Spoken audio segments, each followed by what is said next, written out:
పురాతన కాలం నుంచి మహిళలపై సమాజంలో ఓ చిన్న చూపు ఉండేది. వారిని కేవలం వంటింటి మనుషులుగానే అందరూ భావించేవారు. అందుకే వారికి ఎటువంటి నిర్ణయాలు తీసుకునే హక్కు కూడా ఇచ్చేవారు కాదు. నేటి కాలంలో మహిళలు పురుషులతో పాటు పోటీ పడుతున్నారు. ఏ విషయంలోనూ తాము ఎక్కడా తక్కువ కాదని నిరూపిస్తూ ఉన్నారు. మేధాశక్తి మొదలు భౌతిక పని వరకు ప్రతి దానిలోనూ తాము ఎక్కడా తక్కువ కాదని చాటి చెబుతున్నారు. తాజాగా ఓ మహిళ చేసిన పనికి పురుషులు సైతం నోర్లు వెళ్లబెట్టారు. ఆమె చేసిన పని చూస్తే ఇంకెవరు ఆడవారు మగవారు కంటే తక్కువ కాదు అనే మాటలు అనడానికి ధైర్యం చేయరు. బీహార్కు చెందిన దశరథ్ మాంజీ అనే వృద్ధుడి గురించి మీకు తెలిసే ఉంటుంది. ఆయన పెద్ద కొండను తవ్వి ఒక రోడ్డును సృష్టించాడు.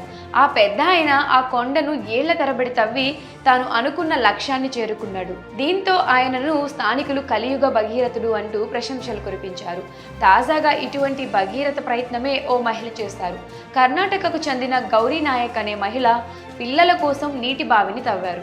కర్ణాటక రాష్ట్రం ఉత్తర కన్నడ జిల్లాలోని గణేష్ నగర్ ప్రాంతానికి చెందిన గౌరీ అనే 55 ఏళ్ల మహిళ తన కుటుంబంతో కలిసి నివాసం ఉంటున్నారు. వారు నివసించే ప్రాంతంలో నీటి ఎద్దడి బాగా ఉండేది. దీంతో ఆమె స్థానికంగా నీటి కొరత తీర్చుకుని ఇప్పటి వరకు 2 బావులను తవ్వారు. తాజాగా మరో బావి తవ్వే ప్రయత్నం కూడా చేస్తున్నారు. స్థానికంగా ఉన్న అంగన్వాడీ పిల్లలు నీటి కోసం ఎంతో అల్లాడిపోవడం ఆమె గమనించారు.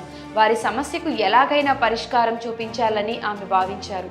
దీంతో ఇప్పటికీ 2 బావులు తవ్వి స్థానికంగా అపర భగీరథ అని పేరు తెచ్చుకున్న ఆమె 3వ బావిని తవ్వేందుకు సిద్ధమయ్యారు. గౌరీ నాయక్ అంగన్వాడీ కేంద్రం వద్ద 4 అడుగుల వెడల్పు కలిగిన బావిని తవ్వేందుకు సిద్ధమయ్యారు. వారం రోజుల క్రితం ఈ బృహత్తర కార్యక్రమానికి ఆమె శ్రీకారం చుట్టారు. రోజు 1.5 అడుగుల లోతు తవ్వుతూ వస్తూ ఉన్నారు. పలుగు, పార, బుట్ట, తాడు మొదలైన వస్తువుల సాయంతో ఆమె మట్టిని బయటకు తోడుతూ వస్తున్నారు. నెల రోజుల్లో పిల్లలకు నీరు అందించాలని ఆమె లక్ష్యంగా పెట్టుకున్నారు. మరి కొద్ది రోజుల్లో ఈ గొప్ప కార్యక్రమం పూర్తయి పిల్లలకు దాహార్తి తీరనుంది.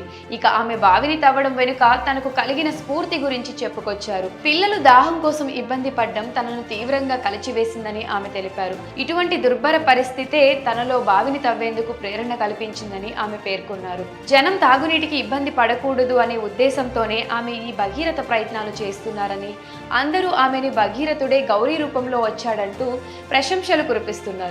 ఆ భగీరథుడి పైనున్న ఆకాశ గంగను నేల మీదకు తీసుకొస్తే ఈ గౌరీ తల్లి భూమి లోపల ఉన్న గంగను నేల మీదకి తెచ్చి పిల్లల గొంతు తడపాలనుకుంటున్నారు. మరి ఈ తల్లి ప్రయత్నం ఫలించాలని కోరుకుందాం. పిల్లల కోసం 55 ఏళ్ల వయసులో అరపెరగకుండా బావి తవ్వాలనుకున్న అపర భగీరథ గౌరమ్మ దృఢ సంకల్పంపై మీ అభిప్రాయాన్ని కమెంట్ సెక్షన్లో కమెంట్ చేయండి.